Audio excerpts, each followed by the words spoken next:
Langsung saja sistem pencernaan pada manusia.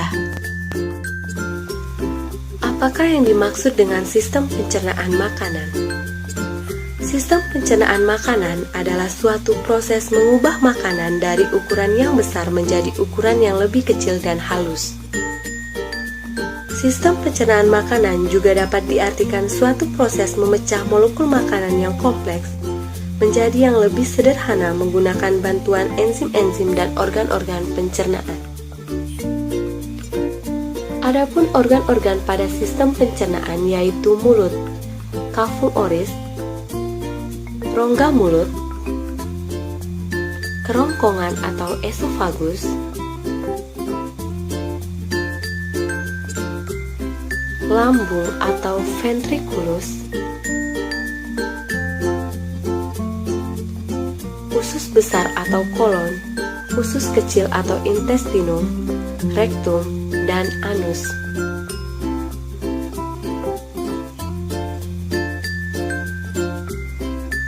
Organ-organ yang membantu dalam sistem pencernaan yaitu kelenjar ludah yang terdapat pada cavum oris,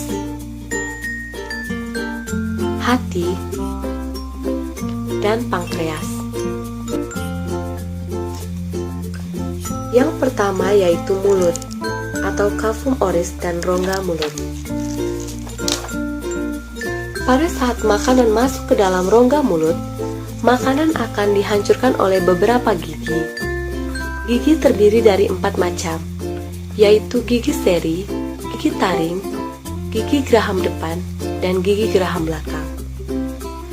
Gigi seri berfungsi memotong dan menggigit makanan. Gigi taring berfungsi untuk mengoyak-ngoyak makanan. Dan gigi geraham depan belakang berfungsi untuk mengunyah makanan. Adapun yang membantu gigi dalam penghancuran makanan adalah saliva.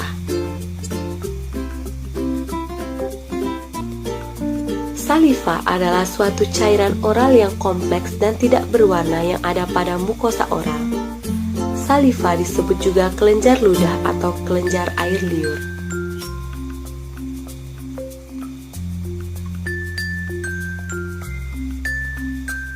Kelenjar air liur berperan untuk mengubah pati dalam makanan menjadi gula dan juga mampu melunakkan makanan. Setelah itu, dengan bantuan lidah. Lidah berfungsi untuk mengaduk makanan di dalam rongga mulut dan membantu mendorong makanan ke dalam esofagus. Lidah berfungsi sebagai alat pengecap. Proses yang terjadi di dalam mulut adalah proses pencernaan secara mekanik dan kimiawi. Proses secara mekanik dilakukan dengan gigi dan lidah. Proses kimiawi terjadi dengan bantuan kelenjar air liur pada saat penghancuran makanan. Makanan yang telah dihancurkan pada rongga mulut dilanjutkan masuk ke dalam esofagus atau kerongkongan. Kerongkongan merupakan saluran penghubung antara rongga mulut dengan lambung. Otot kerongkongan dapat berkontraksi secara bergelombang sehingga mendorong makanan masuk ke dalam lambung. Gerakan yang terjadi dalam kerongkongan ini disebut dengan gerakan peristaltis.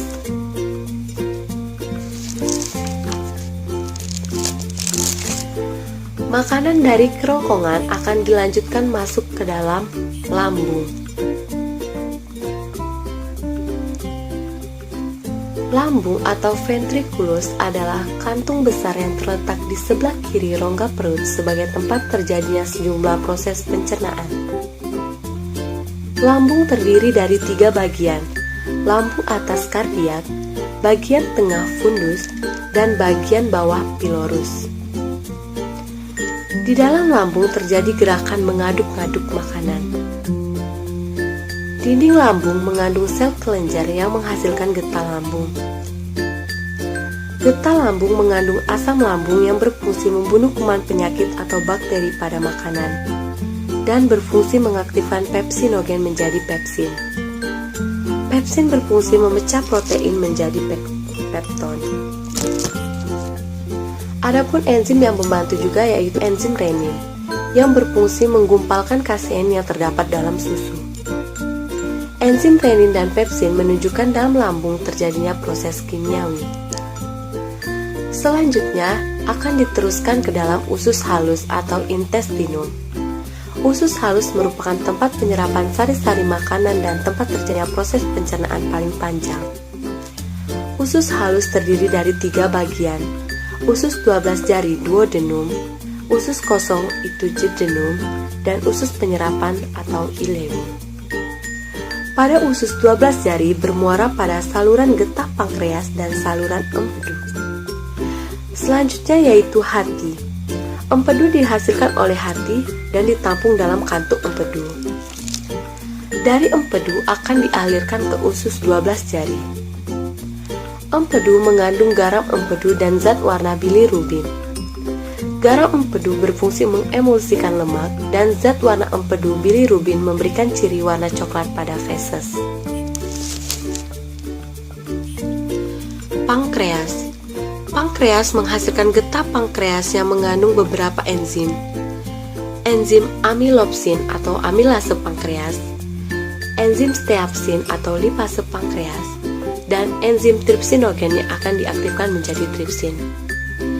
Adapun enzim-enzim yang berfungsi untuk menghancurkan makanan pada usus halus yaitu enzim maltase, enzim laktase, enzim sukrase, enzim tripsin, dan enzim enterokinase.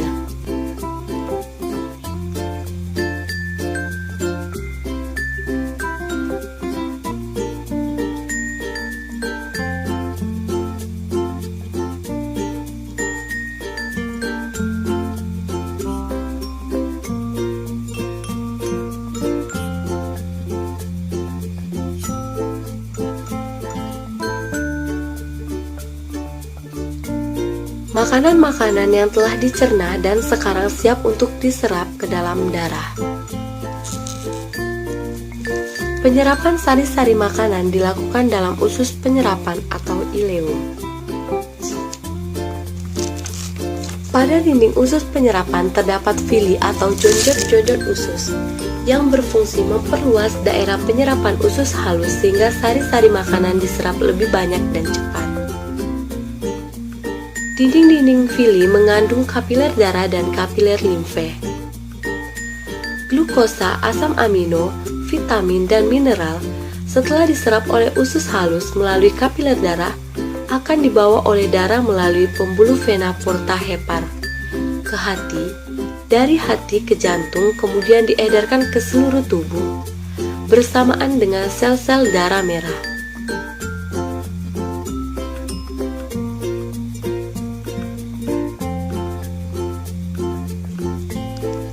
Sari-sari makanan yang mengandung nutrisi disebarkan ke seluruh tubuh dan akan menjadi energi pada tubuh. Makanan yang tidak dicerna di usus halus, misalnya selulosa, bersama dengan lendir akan menuju ke usus besar. Di dalam usus besar terdapat bakteri Escherichia coli. Bakteri ini membantu dalam proses pembusukan makanan menjadi feses. Di dalam usus besar, feses didorong secara teratur dan lambat oleh gerakan peristaltis menuju ke rektum. Otot sphincter rektum mengatur pembukaan dan penutupan anus apabila feses sudah siap dibuang.